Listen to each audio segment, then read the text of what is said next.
बदौलत ही यूपी में कांग्रेस और राहुल गांधी दोनों के तारे भी चमके। लेकिन अब चुनौती अखिलेश के सामने बड़ी है। लंदन से लौटने के बाद अखिलेश को एक नहीं कई चुनौतियों से टकराना होगा, नया रास्ता निकालना होगा। क्या है वो चुनौतियां और क्यों ये अखिलेश की आगे की राजनीति का टर्निंग पॉइंट साबित हो सकती है? आपको एक रिपोर्ट।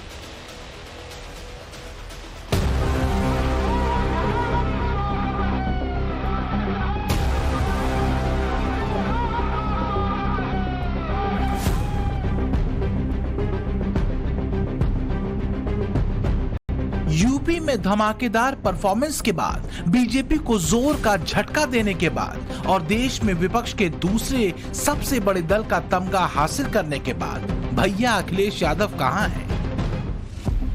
अखिलेश यादव लंदन में हैं और जल्द ही भारत लौटने वाले हैं। अखिलेश का यह दौरा व्यक्तिगत दौरा है, लेकिन जैसे ही अखिलेश देश और प्रदेश में लौटेंगे, चुनौतियों का नया अंबार उनके सामने होगा। नई रणनीति पर काम करना होगा, नए प्लान को एग्जीक्यूट करना होगा, वरना सारा किया धरा चौपट हो जाएगा। क्योंकि जिस दौर में समाजवादी पार्टी ने यूपी में शानदार कमबैक किया है, वो कोई छोटी बात नहीं है। लोकसभा चुनाव में 80 में से 37 सीटों का मिलना ये तब और बड़ा हो जाता है जब सीटों के उछाल को देखते हैं, जो 32 सीटों का है। इसी तरह वोट शेयर में भी डबल से ज्यादा की बढ़ोतरी हुई। वोट शेयर 33.6% रहा। समाजवादी पार्टी का वोट स्विंग 15.48% का रहा। कहते हैं जीत जितनी बड़ी होती है, चुनौतियां उससे भी बड़ी होती है। अखिलेश यादव जब अपने लंदन टूर से वापस लौटेंगे तो चुनौतियां उनके लिए कई लेवल पर होंगी, लेकिन जो सबसे बड़ी चुनौती है वो है संतुलन बनाते हुए अपनी परफॉर्मेंस को बरकरार रखने की। क्योंकि अगर एक गलत फैसला हुआ तो सियासत की बिसात पर कसी हर चाल बिखर सकती है। तो आखिर कौन सी वो चुनौतियां हैं जिससे निपटना अखिलेश के लिए एक बड़ी मशक्कत साबित होने वाली है? तो वो है यूपी में विधानसभा में नेता प्रतिपक्ष कौन होगा। क्या चचा शिवपाल पर भरोसा अखिलेश करेंगे? करहल सीट पर अपनी जगह किसे उतारेंगे अखिलेश? और यूपी से दूर रहकर सियासी मैदान कैसे साधेंगे? खासकर तब जब यूपी में तगड़े झटके के बाद सीएम योगी फुल एक्शन में हैं और किसी भी सूरत में योगी 24 की हार का हिसाब बराबर करने को बेकरार है। अखिलेश की सबसे बड़ी चुनौती तो फिलहाल यही दिख रही है कि योगी के मुकाबले कौन सा चेहरा यूपी विधानसभा में खड़ा होगा। क्या अखिलेश चचा शिवपाल के हाथ में कमान देंगे या कोई और भरोसेमंद अखिलेश की पसंद होगा? वैसे भी योगी अखिलेश और चचा शिवपाल के सियासी रिश्ते पर तंज कसते रहे हैं। पीडीए का मतलब है परिवार डेवलपमेंट अथॉरिटी। ब्रजेश जी ने अभी अपने उसमें कहा उनके पीडीए में और लोग हैं लेकिन चच्चू नहीं हैं। वो बेचारे हमेशा ठगे जाते हैं ऐसे। कब तक यह न्याय होगा पता नहीं। महाभारत एक बार पढ़िए महाभारत। हाँ एकदम। आशंका ये है कि समाजवादी पार्टी के लिए असली महाभारत अब न शुरू हो जाए, क्योंकि योगी के सामने कमजोर नेता प्रतिपक्ष के होने का मतलब होगा विधानसभा में पार्टी की परफॉर्मेंस पर सीधा असर। ऐसे में सबसे पहला टास्क लंदन रिटर्न अखिलेश के सामने यही होगा कि एक असरदार चेहरे को चुना जाए जो योगी के मुकाबले खड़ा हो सके। इंडी गठबंधन टीम की बैटिंग अब अखिलेश यादव करेंगे लोकसभा में, लेकिन सबसे अहम सवाल यही है कि यूपी की विधानसभा में क्या होगा, कौन नेता प्रतिपक्ष होगा। फिलहाल दो ऐसे नाम हैं जो चर्चाओं में हैं। एक तो खुद चाचा शिवपाल यादव और दूसरे इंद्रजीत सरोज। अब सवाल यह कि क्या अखिलेश इन्हीं दोनों में से किसी एक को चुनेंगे या फिर कुछ नया सरप्राइज देंगे। चचा शिवपाल यादव के बाद नेता प्रतिपक्ष के चेहरे के तौर पर कौशाम्बी विधायक इंद्रजीत सरोज का नाम सबसे आगे है, जिस गैर यादव ओबीसी और दलित वोट बैंक के भरोसे इस बार अखिलेश ने बड़ा झटका बीजेपी को दिया है। उसी दलित समाज से इंद्रजीत सरोज आते हैं। वैसे चचा शिवपाल भी वाजिब चेहरे हैं। पॉजिटिव पॉइंट ये है कि शिवपाल यादव 6 बार से विधायक हैं और 2009 से 2012 के बीच नेता प्रतिपक्ष की जिम्मेदारी उठा चुके हैं। लेकिन इन्हें लेकर नेगेटिव पॉइंट ये है कि शिवपाल अच्छे वक्ता नहीं माने जाते और शिवपाल को नेता प्रतिपक्ष बनाने पर अखिलेश पर फिर से यादववाद के आरोप लग सकते हैं। आ जाएंगे आपने और माननीय मुख्यमंत्री जी आपने देखिए, आपका हम सम्मान करते हैं। साथियों को जल्दी शपथ दिला देना न, जो मेरे ही साथ आ जाए। ठीक है। इसलिए माना जा रहा है कि अखिलेश यादव नेता प्रतिपक्ष पद किसी गैर यादव नेता को सौंप सकते हैं और चचा शिवपाल को मुख्य सचेतक का पद दिया जा सकता है ताकि शिवपाल नाराज न हो जाए। हालांकि इंद्रजीत सरोज के अलावा एक और नाम है जिसकी चर्चा है, वो है गैर यादव ओबीसी जाति से आने वाले राम अचल राजभर। पीडीए वाले फार्मूले से और खासकर इस बार मिले वोटों के आधार पर देखें तो बहुत मुमकिन है कि इंद्रजीत सरोज और राम अचल राजभर पर अखिलेश दांव खेल सकते हैं। वैसे अगर देखें तो इस बार के चुनाव में दलित वोट ने समाजवादी पार्टी को बम्पर सीटें दी हैं। 2019 में एनडीए को 41% दलित वोटरों का वोट मिला था, वहीं इस बार ये सपोर्ट घटकर 35% हो गया। दूसरी तरफ राहुल और अखिलेश के गठबंधन को इस बार 46% दलितों का सपोर्ट मिला है, जबकि 2019 में कांग्रेस और समाजवादी पार्टी को यूपी में सिर्फ 28% दलितों के वोट मिले थे।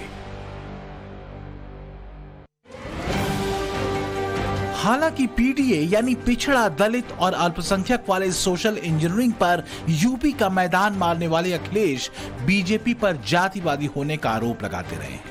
यहां तक कि पीएम मोदी को समाजवाद सेक्युलरिज्म का दुश्मन बताते रहे हैं। प्रधानमंत्री जी को समाजवाद से और सेक्युलरिज्म से कोई लेना देना नहीं, न केवल प्रधानमंत्री जी को बल्कि भारतीय जनता पार्टी को कोई लेना देना नहीं है। उसका उदाहरण ये है कि जब कभी भी मौका मिला उन्होंने वादों के खिलाफ काम किया है। ये पहली सरकार है जो झूठ के नाम से जानी जाएगी। लोकतंत्र में इतना झूठ बोलने वाली सरकार कोई नहीं रही होगी। डॉक्टर लोहिया जी ने जहां जाति तोड़ों का आंदोलन चलाया, वहीं सबसे ज्यादा जहर जातियों का अगर किसी ने घोला है समाज में तो भारतीय जनता पार्टी ने। वैसे अगर देखें तो 2012 तक MY यानी मुस्लिम यादव समीकरण समाजवादी पार्टी के लिए सत्ता प्राप्ति का सिद्ध मंत्र रह चुका है।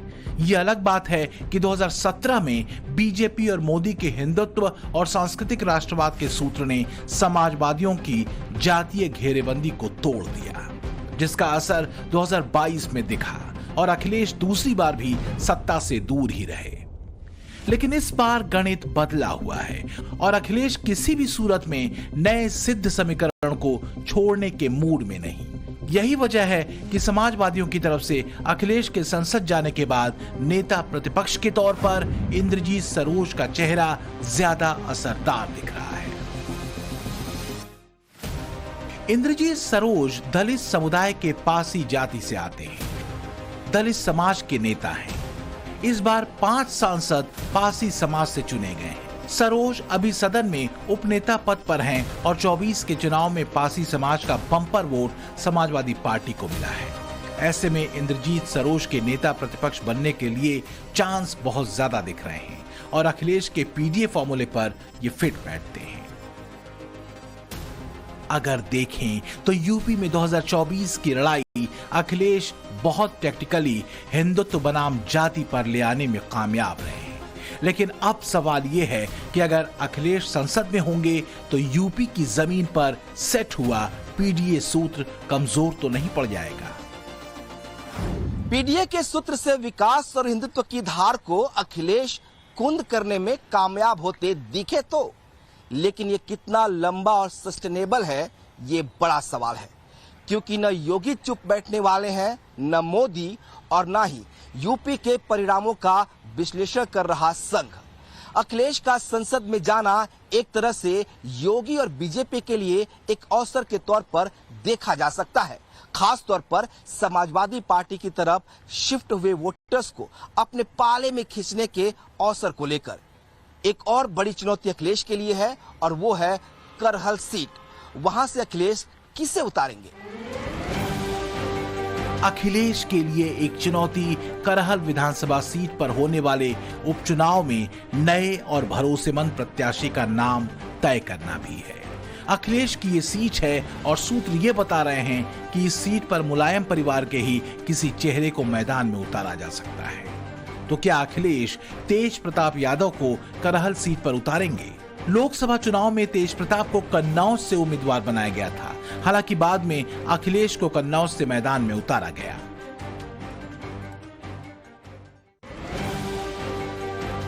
लेकिन करहल सीट पर समाजवादी पार्टी के लिए खतरे की घंटी भी इसी लोकसभा चुनाव में बजी है। करहल सीट मैनपुरी लोकसभा में आती है, जहां इस बार डिंपल यादव चुनाव जीती हैं। इस बार करहल सीट पर डिंपल को 55,000 वोटों की बढ़त चुनाव में मिली।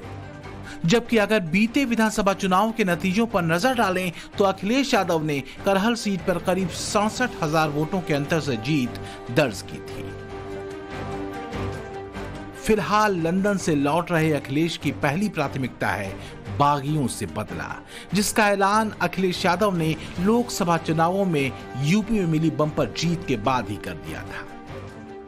कार्रवाई निश्चित होगी, क्योंकि पार्टी के जितने भी हमारे साथी हैं उनका मानना है कि ऐसे लोगों को दूर कर दीजिए।